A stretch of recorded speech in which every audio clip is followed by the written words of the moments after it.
quero sugerir 10 característicos de uma pessoa que está no caminho de santidade. E nota que estou tentando comunicar que esta mensagem não é uma condição estática, não é um alvo que nós atingimos e depois vivemos em orgulho porque nos atingimos, mas é um caminho que andamos, que é dinâmico, porque sempre estamos crescendo mais e mais a refletir a imagem de Deus que é santo. Entende?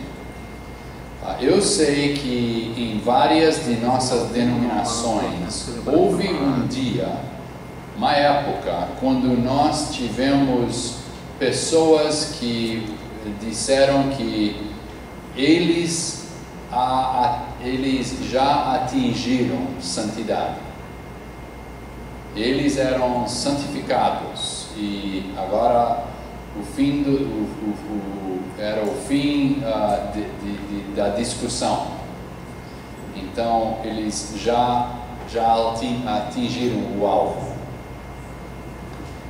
A dificuldade com isso é que talvez eles atingiram o alvo de santidade como eles a definiram, e ao nível das regras e regulações da instituição, mas eu penso que provavelmente eles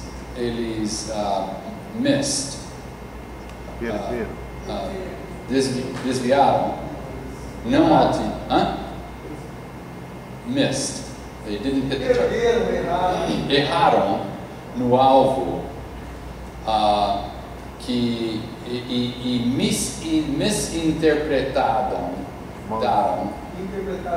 interpretaram mal o que a realidade em santidade é. Entende? Então, é um caminho que nós andamos, um caminho de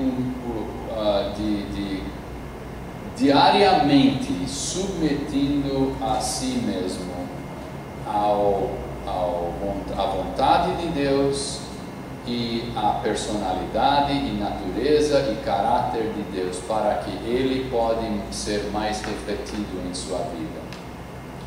Então, características que aparecem numa pessoa neste caminho. É muito importante agora que eu não quero que esses 10 sejam uma receita que nós tentamos alcançar, ou que nós almejamos.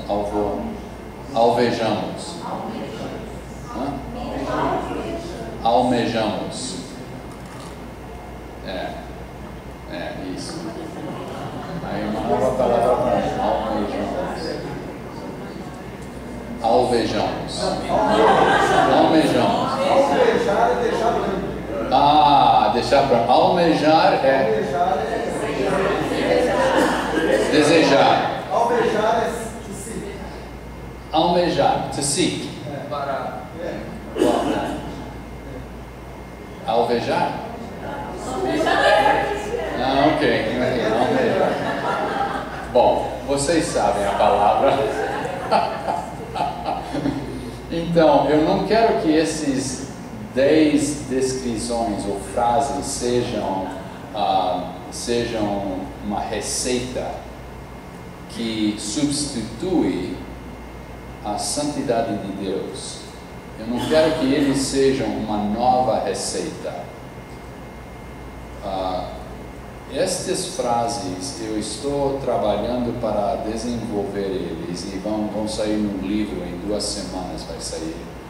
Mas eu não quero que seja uma nova receita. mas também eu não quero usar terminologia histórica. Estou tentando introduzir palavras novas, um vocabulário novo. Até que posso inventar a palavra em português, vai ser bem novo. Não quero usar as palavras que nós todos crescemos, com quem nós todos crescemos: perfeição, santificação total, eradicação. Se lembra desta palavra? Eradicação.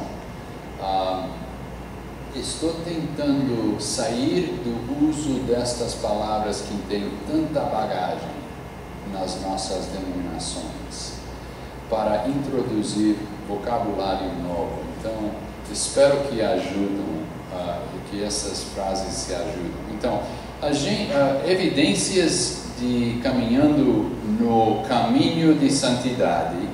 Até aqui nas Escrituras temos frases assim: o caminho de Jesus, o caminho de sendo cristão.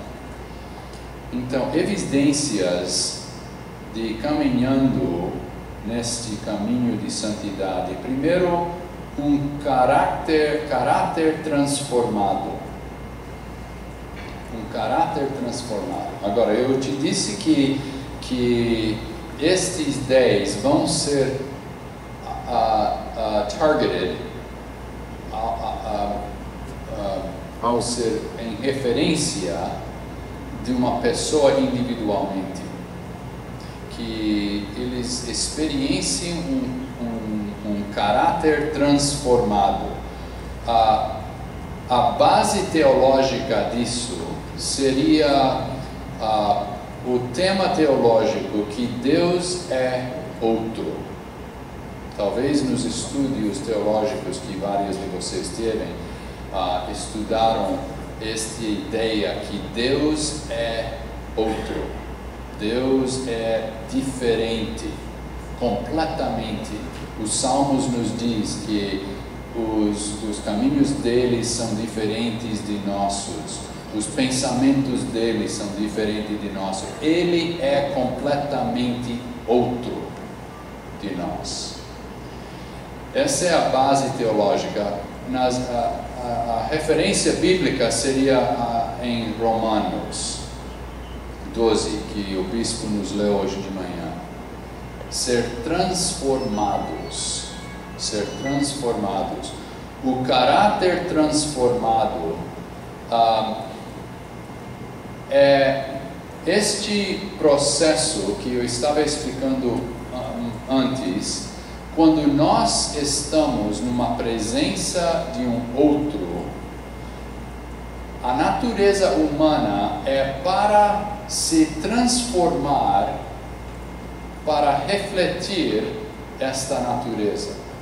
Como eu sou uma pessoa diferente depois de 30 anos de casamento, eu me visto diferente, eu como comida diferente, eu penso diferente, meu coração é mudado, porque Kathy,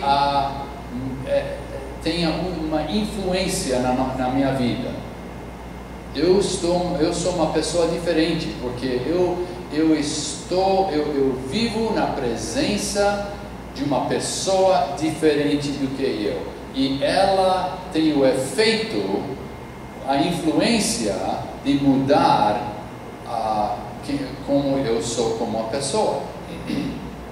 Agora, como uma humana, é uma coisa, mas sendo próximo, ali essa palavra outra vez, veja, sendo próximo de Deus mesmo, não outro humano, mas de Deus mesmo, vai me mudar em meu caráter básico, para que eu vou ser como Ele é. Eu vou ser santo como Ele é santo. Minha natureza vai ser mudado.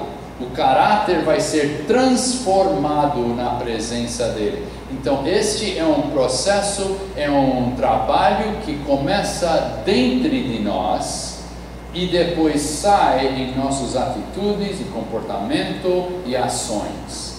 Mas o caráter básico é transformado para ser como Ele. Agora, a coisa que eu disse, a base teológica é muito importante por esta razão. Deus é outro. Quando nós passamos tempo na presença dEle, nós também vamos ser como Ele é. Outro, diferente, separados. Vamos ter um hábito diferente, uma natureza diferente, um caráter diferente.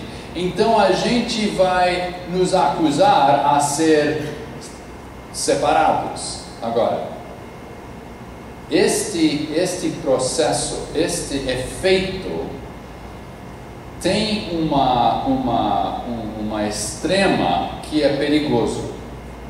Porque se nós somente entendemos santidade nesta maneira, o resultado vai ser que nós vamos ser percebidos como aquele gente que são totalmente separados do mundo. Até que tinha um nome para eles 120 anos atrás, se chamavam os come-outers. Aqueles que são tirados do mundo, totalmente separados e não tem nada a ver com o mundo. E o perigo de entendendo santidade somente nesta frase de caráter transformado é que o efeito vai ser que nós vamos ser outros e separados do mundo. Entende? Mas basicamente este é talvez o mais importante característico de santidade, é que o nosso caráter vai ser transformado por dentro. É importante para nós notar isso, porque como pastores e líderes, nós temos a responsabilidade de trabalhar com gente que está de muita variedade. Eles têm hábitos, eles têm comportamentos, eles têm atitudes muito diferentes. Então a nossa obra, o nosso chamamento não é de avaliar um comportamento individual, mas de procurar a condição de transformação dentro de si mesmo no caráter. Tendo fé que se eles têm esta condição que está sendo transformado a refletir o Deus que é santo, eventualmente os hábitos vão também cambiar, vão também mudar. Perdoe espanhol aí.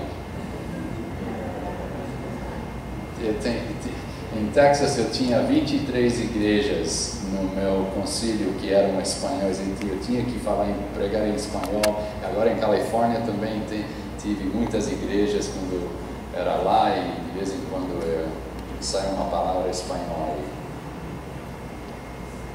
Bom, entende o princípio, ok? E também entende o perigo que tem. Mas isso é muito importante, o caráter transformado. Segundo, o segundo vai moderar o primeiro também. Engajamento responsável.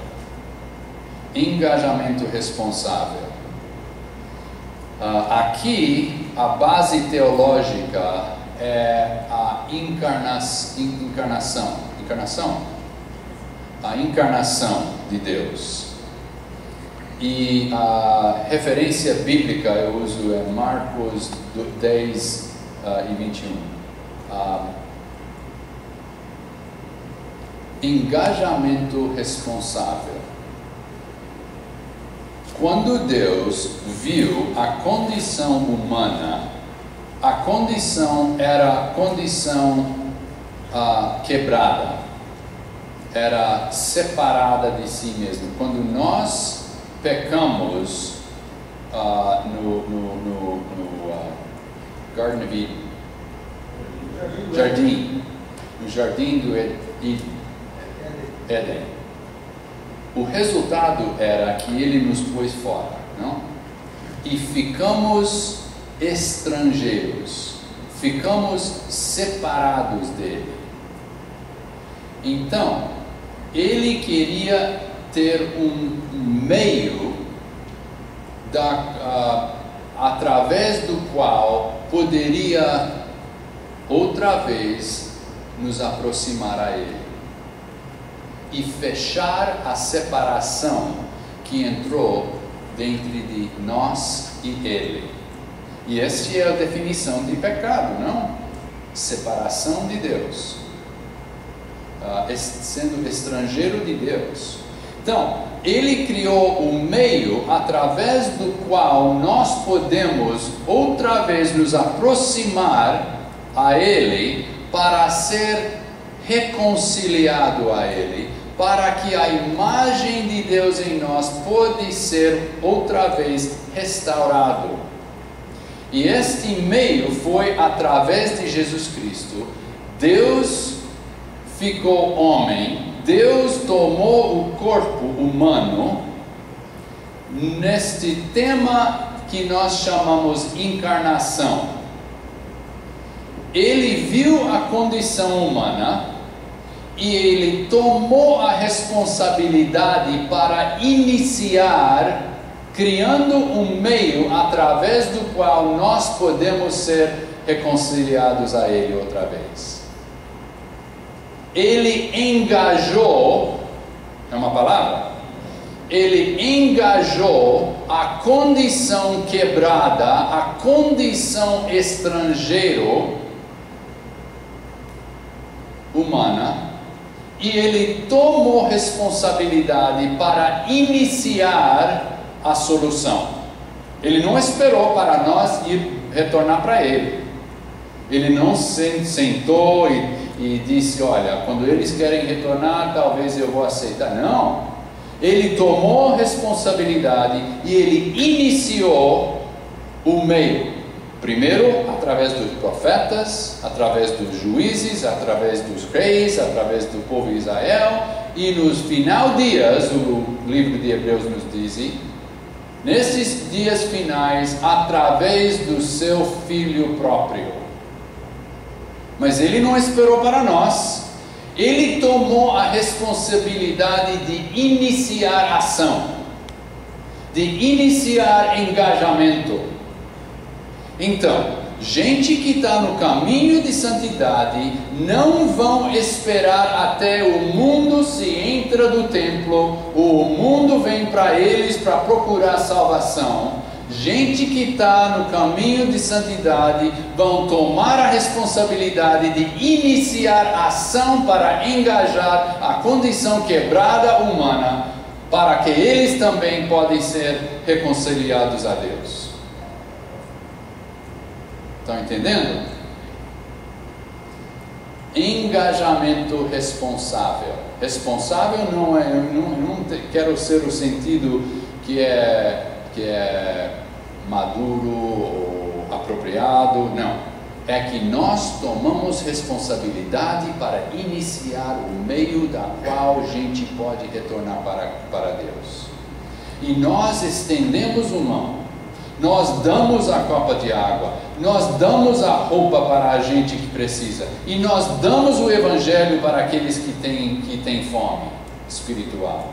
Nós damos o que é necessário para melhorar a condição do povo até que eles estão entrando através de Jesus Cristo na presença de Deus. Ok? Engajamento responsável. Agora você vê que isso é um balanço do primeiro, porque o perigo no primeiro é que nós vamos ser completamente separados aqui num bubble. Como se diz o bubble? Uma bolha santo, a holy huddle, a holy bubble, uma bolha santo, totalmente separado do mundo, e pensando que todos eles que são pecadores não vêm perto. Até que vocês se corrigem, não pode vir na nossa igreja. O perigo do primeiro, caráter transformado, é que nós podemos ser, o extremo pode ser legalismo e completamente separado. Este engajamento responsável nos motiva a sair do bolho e entrar no mundo e engajar a condição humana e get our hands dirty e sujar as mãos com gente que precisa entrar mais próximo à presença de Deus através de Cristo. Ok? Engajamento responsável. Terceiro. Agora, outra coisa. Esse também tem um perigo. Porque se nós entendemos ou descrevemos santidade somente com esta definição de engajamento responsável, o resultado pode ser ação social. Somente ação social. Tem muita gente que dá uma copa de água para os que têm sede. Tem muita gente que dá comida para aqueles que estão com fome. Se somente definimos ou entendemos santidade como engajamento responsável, sem o caráter transformado, o perigo é que só damos ação social, sem a transformação do coração. Tem muita gente que entra nisso, os Lions Clubs, os Rotary Clubs, os grupos civis e organizações de compaixão. Tem muita gente fazendo isso. É bom, mas não é um entendimento completo da mensagem de santidade. Então, o nosso engajamento tem que ser para as necessidades humanas que a gente tem ao nosso redor, para dar comida à barriga, mas também dar comida para o coração. Entende? Transformação do caráter também como ajuda e engajamento responsável. Terceiro é relacionamentos saudáveis. Relacionamentos saudáveis. O base teológico disso é o princípio do reino que eu chamo mutualidade. É uma palavra? Mutualidade. Aonde em Efésios, e vocês sabem, Efésios capítulo 5, aonde nós estamos rogados, não, é onde estamos comandados ou encorajados, ou onde Paulo disse, se submite aos outros. Sujeitai-vos uns aos outros. Sim, sujeitai-vos. Eu, tu, ele, nós, vós sujeitai-vos. Ok, a conjugação é grande demais para este mente pequeno. Sujeitai-vos aos outros, uns aos outros, como a Deus. Então, eu vou ser sujeito a você. E eu vou andar em humildade com você. Em humildade. Não, humildade. Humildade com você. Nós vamos ter uma relacionamento, uma relação mutual. Não que eu estou tentando ser mais poderoso ou para pôr minha vontade em você, mas nós andamos juntos em humildade uns aos outros como a Deus, sujeito uns aos outros. Agora, tem um exemplo disso na doutrina da Trindade, onde temos um Deus em 3 pessoas. Verdade? Agora eu estou no limite do meu vocabulário técnico. Um Deus, 3 pessoas. Pai, Filho e Espírito Santo. Cada um opera sujeito ao outro. O Pai se sujeita ao Filho quando entra a termos na condição humana. O Filho diz ao Pai: aceita-os, por causa do que eu fiz para eles. E o Pai sujeita à obra do Filho e diz: ok, são justificados. E o Espírito é sujeito ao cabeça da igreja, que é Jesus Cristo. Entende? E o Filho sujeitou-se à vontade do Pai em Filipenses 5. Entende? Quando ele deixou a posição de Deus para ser um homem em humildade, e esvaziou. O Kenosis Passage, se lembra? Então, na doutrina da Trindade temos o exemplo perfeito deste tipo de mutualidade de 3 pessoas, através do qual tem unidade perfeita. O relacionamento dentre os 3 é muito saudável por causa do princípio de mutualidade, que é uma descrição da relação que eles têm. Relacionamentos na igreja também. Vocês que são líderes, frequentemente você tem briga na igreja. E geralmente as brigas entre pessoas, as brigas entre pastores, são por causa de um que quer que quer impor a vontade dele numa outra pessoa. E o princípio de mutualidade fuge. E a atitude de andar em humildade e sujeito uns aos outros escapa.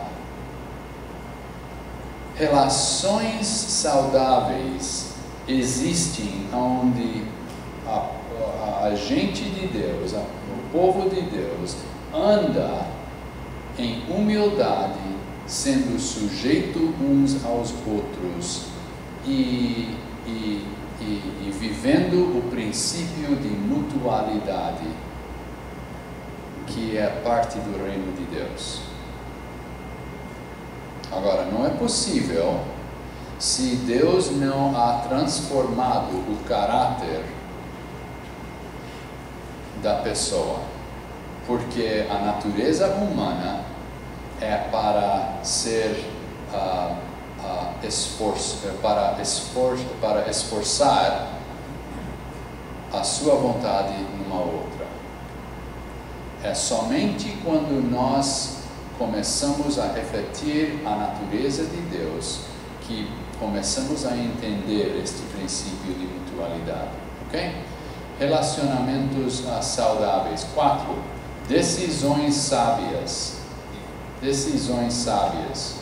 O base teológica aqui é a autoliberdade. Habilidade de fazer te escolher, não autoliberdade. Okay. Hã? Livre-arbítrio. Livre-arbítrio, uma palavra boa. Duas palavras, não? Livre-arbítrio. Livre-arbítrio. E a referência espiritual seria Joshua, Josué 24. Você sabe, quando ele retornou, ele disse: por mim e minha casa vamos servir a Deus. Ele tinha a possibilidade de escolher, e ele escolheu a servir a Deus. Okay? Decisões sábias.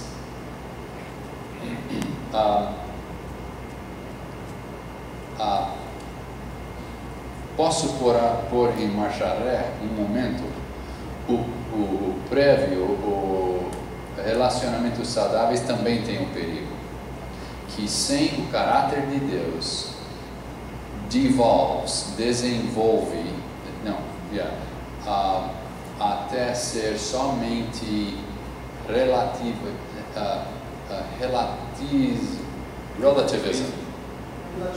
relativismo social ou do grupo. Então, esse também é um perigo. Agora, outra vez, decisões sábias. Nós temos a possibilidade de escolher.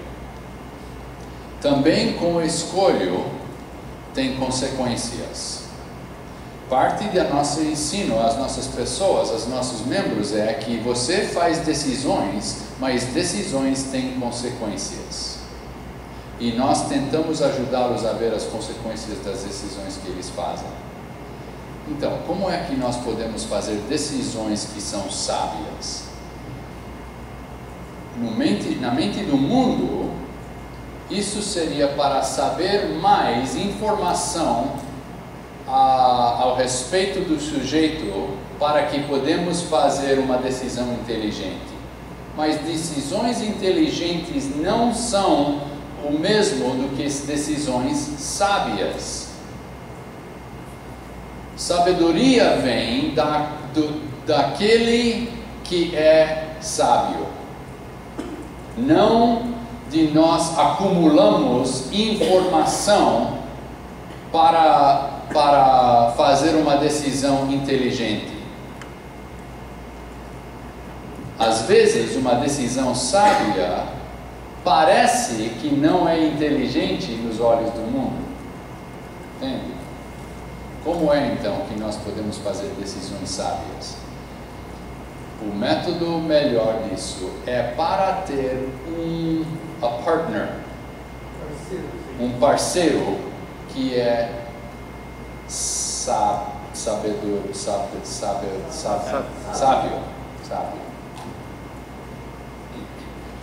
Deus é sábio.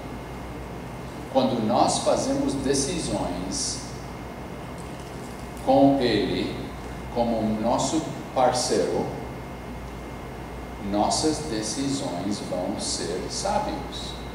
Então devemos e andamos, aqueles que estão no caminho de santidade vão incluir a Deus em cada decisão como um parceiro, para que a decisão vai ser sábia. Entende? Exemplo, eu tenho, 10 anos atrás minhas crianças eram mais pequenas, ok? Tenho 3 crianças indo à escola com a pasta e tudo e dirigimos para a escola para deixá-los na escola. Muitas coisas no carro. E nós tivemos um minivan. Se assenta 7 pessoas, sabe o que é um minivan? 7 pessoas e dá muito espaço para as crianças, para as pastas e tudo que eles tomaram para a escola. Agora, nesta época, imagine se eu queria comprar um carro novo. E eu vou para o lugar onde compre carros, o dealership, como se chama aqui, onde compre carro, o vendedor de carros, e eu vejo lá o carro dos meus sonhos. E este carro é um Corvette. Sabe o que é um Corvette? Um Corvette é um carro de esporte muito, muito rápido. mas é bonito.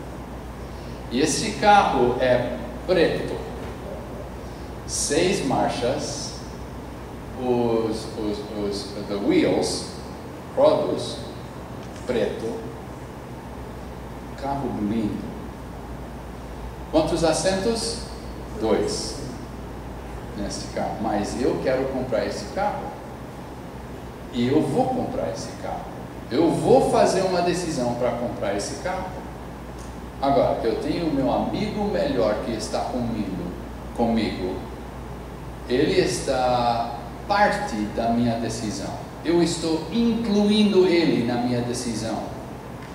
Agora ele começa a falar comigo: olha, Kevin, não tem jeito. Como é que você vai comprar esse carro de 2 assentos? Você tem 3 crianças lá em casa e uma esposa e tem todas as pastas para levar para a escola. Não pode comprar esse carro, não dá jeito. Não faz essa decisão, porque se você fazer essa decisão, vão ter consequências. Não vai poder dirigir as crianças para a escola. Sua esposa não vai gostar muito. Não deve fazer esta decisão. Mas eu quero fazer esta decisão. Eu quero comprar esse carro.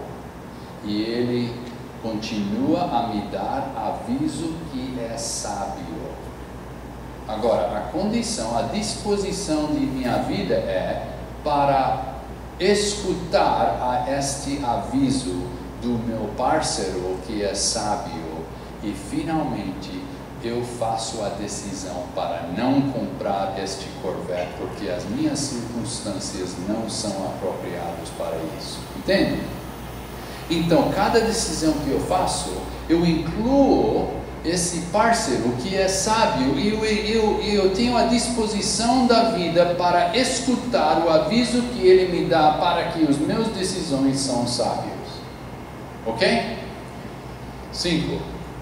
Vida íntegra. Íntegra. Vida íntegra. A base teológica é a totalidade de Deus. A totalidade de Deus. E na Bíblia, talvez Marcos 12, tem muitas, mas talvez Marcos 12. Agora isso. Você sabe que tem gente na sua igreja que entra, dá louvor a Deus com mãos altos, e na segunda-feira eles vão para o trabalho e eles agem como que nem sabem nada a respeito de Jesus Cristo. Eles vivem como o diabo. Alguma coisa não está sendo integrado nas suas vidas. Gente que está caminhando no caminho de santidade, a santidade de Deus está sendo integrado em cada dimensão de suas vidas. Aqui John Wesley era muito correto, porque quando a gente entrava na igreja dele, eles sentavam assim como vocês estão sentados, todos para frente, e ele ficou aqui atrás do púlpito, lecionando, instruindo. Que parte da pessoa ele estava addressing, ele estava falando? Com que parte? Era a cabeça, não? Era a parte cognito, intelectual, cognito. Ele estava pregando e lecionando, e eles estavam recebendo informação cognito. Agora, metade do culto, ele construiu esses bancos, muito interessante, ainda tem no museu lá, esses bancos que tinham um hinge,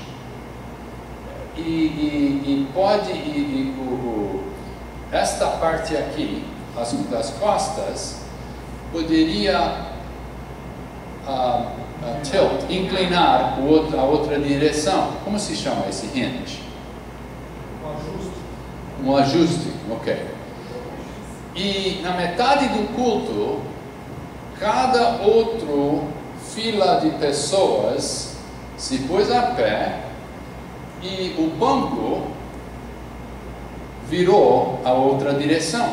Então agora todos não estão para frente, agora eles estão assim, joelho a joelho, olho a olho, falando.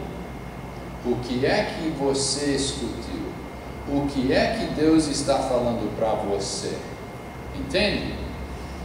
E fora desse tipo de encontro, ele estava falando ou influenciando o afeto, o coração, o sentimento, as emoções, uma outra categoria que está a partir da nossa pessoa. E fora deste princípio também saiu a ideia de grupos pequenos, as sociedades e os bandas, se lembra? E depois, quando saírem, eles os mandou para ser a luz e o sal, para ir e fazer uma diferença. Agora ele está ele está falando a porção da pessoa que é behavioral, que é o comportamento. Ele entendeu que a gente precisava ser transformado intelectualmente, emocionalmente e no comportamento. As mãos e pés, o coração e a mente e a cabeça. Entende? Vivas íntegras. 6. Corações com propósito. Intencionais. Corações com propósito. A base teológica é o amor de Deus. E a referência espiritual seria Filipenses 2, 5 a 11.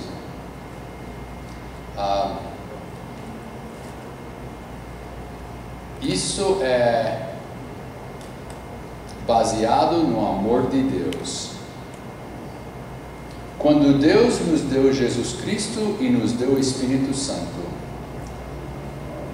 foi por causa do grande amor que Ele tem para nós. Era o amor de Deus que era o motivo que mandou Jesus e o Espírito Santo. Não era amor que estava reagindo à nossa condição, mas era o amor que Ele teve para nós que o motivou para mandar a Cristo. Eu tinha que dirigir um carro 8 horas com minha esposa. Eu decidi alugar um carro, porque seria mais barato do que dirigir o meu carro meu. Então eu aluguei um carro e eles me deram um carro de esporte. Não sei porquê, não paguei para o carro de esporte, mas eles me deram um carro de esporte. Era um 350Z Nissan. Carro bom. Eu entrei no carro e comecei a dirigir. Eu amo este carro. É muito rápido. Muito rápido. No deserto eu poderia dirigir a 120 milhas por hora. Quanto é? 200, 210? 200 quilômetros horários. Este carro. Veja, as luzes eram ótimas. O rádio era tão bom e manobrava tão rápido. Era um carro de esporte. Eu amo este carro. Peguei minha esposa e viajamos na viagem. Eu amo este carro. Eu continuamente dizendo para ela, eu amo este carro. Agora retornei e levei o carro lá para a companhia de aluga e eu fui e entrei no meu carro. Agora, esse dia eu estava dirigindo um carro que tinha 41 anos de idade. Esse carro meu. Tudo squeaky, não era rápido e tudo isso. Mas eu estava pensando que eu me disse à minha esposa quando eu entrei no meu carro, eu amo o meu carro. E eu estava pensando, olha, este carro de esporte Eu amo aquele carro porque a performance,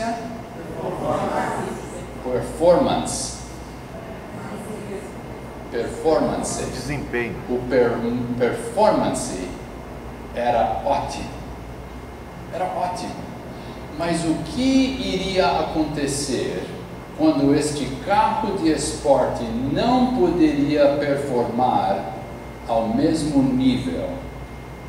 E agora começa a cair. E não pode ir tão rápido. E não pode manobrar tão bom. Agora, meu amor vai também cair. Porque este tipo de amor é um amor que é reagindo à condição do objeto. Deus não ama a nós em resposta da nossa habilidade a performar. Entende? O amor de Deus não é uma resposta. O amor de Deus é o motivo, é o que move a Deus a ação. E pessoas que estão no caminho de santidade, eles têm amor para o mundo que os move para a ação. Não amor que é somente reagindo à condição do povo. Ok? Um coração com propósito. 7. Líder servidor. Base teológica é a mente de Cristo. E outra vez a referência bíblica é Filipenses 2, 5 a 11. A referência bíblica do anterior era 1 João 4, 7. Eu errei aí. Então, líder servidor, a mente de Cristo. Pessoas no caminho de santidade entendem que liderança, servidor, sai de uma condição que nós aceitamos como ser um servente de Deus. E as nossas ações, então, vão ser motivadas pelas prioridades de Deus. Não nossos, nem as exigências da gente ao redor de nós. Mas nós somos, em nossa natureza, na nossa identidade, um servo de Deus. Ainda abaixo de nosso chamamento como pastor, nós somos um servo de Deus. Primeiro, isso define a nossa identidade. E como servo de Deus, é a vontade de Deus e as prioridades de Deus que nos dá direção e nos dá valor. Então, gente que está no caminho, e isso é um curso inteiro, esse aqui. E não temos tempo para expandir, mas é um descrito, é um característico daqueles que estão no caminho de santidade. Líder servidor. 8. Trabalho significativo.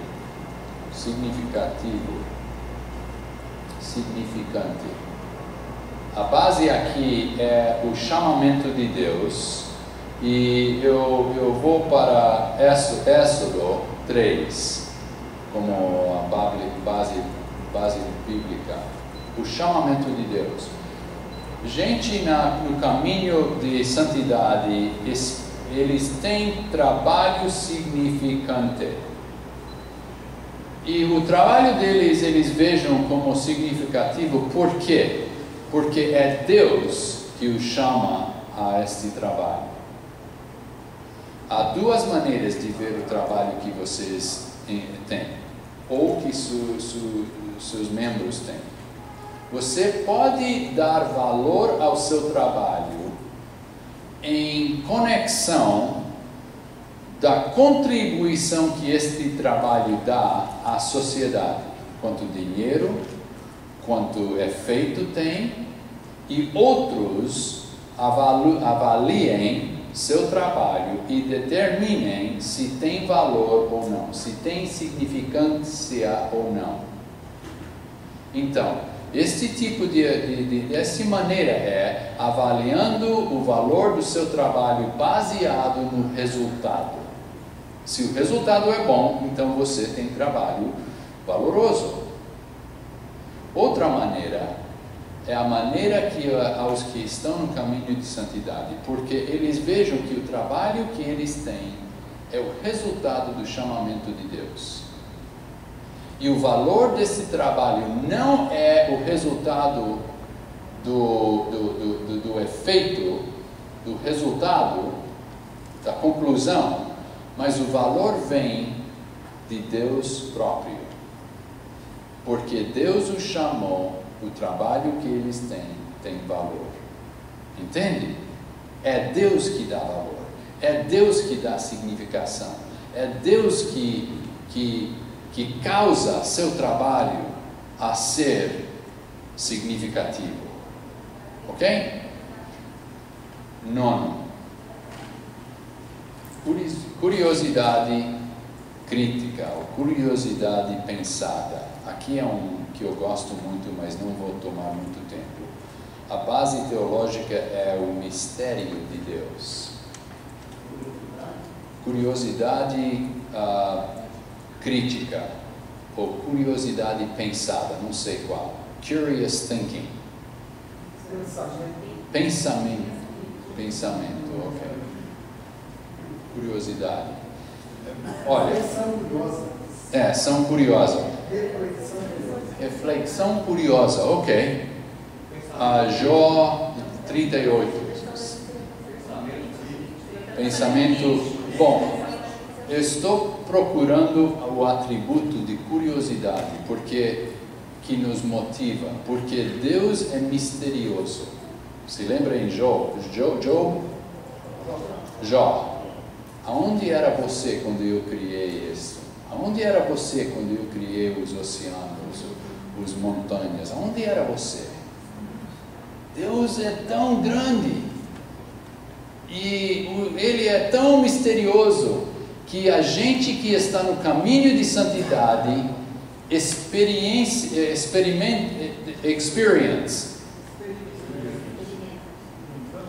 experimentamos uma curiosidade para descobrir este Deus que é tão misterioso.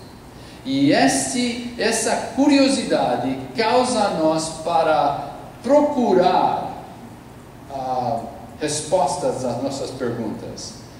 Nos motiva a descobrir mais e mais e mais ao respeito de Deus. Esta curiosidade é inflamado para que nós vamos para perseguir a Deus, para procurar a Deus, aonde podemos achá-lo. E 10. Um ser restaurado. Um ser restaurado. Aqui a base teológica é a imagem de Deus. E vocês sabem na Bíblia, o Gênesis 1, 26 a 28, a criação. Nós fomos criados na imagem de Deus. E eu não vou tomar tempo para explicar esta restauração, mas deixe-me dizer isso.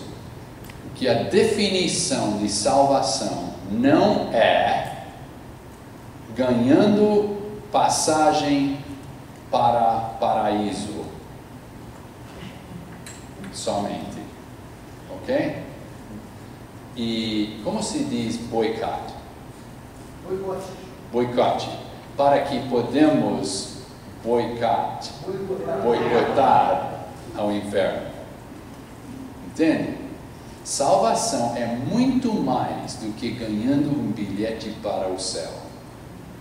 Salvação é este maravilhoso oportunidade de restaurar a imagem de Deus em nós. Gente no caminho de santidade sabe que esta imagem foi quebrada e através da graça de Deus e a ajuda de Deus, Ele começa a reconstruir esta imagem que foi quebrada.